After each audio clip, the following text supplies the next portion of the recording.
Hello everyone and welcome back to another tutorial for the Delta Force mobile game. In this video, I'm going to show you how you can change your vehicle controls. So let's get started right away. First of all, open up the Delta Force game on your device, and once you open it up, you may log in using your credentials or your social account, and you will end up within the main menu. From here, click on the gear icon at the top right corner, and now in order to change your vehicle controls, just tap on the vehicle option at the left side. You will now see your vehicle control options. You can choose to have a joystick layout, a button layout, as well as a slider. Now, based on which kind of control you would like to use, you can tap on your desired one.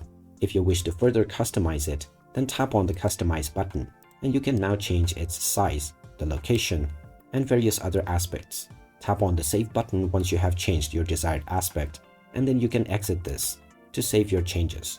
If you scroll down, you will also find the controls for your aircraft. You may also choose to enable gyroscope for your vehicle controls, and you can also adjust the sensitivity while you are inside each particular vehicle.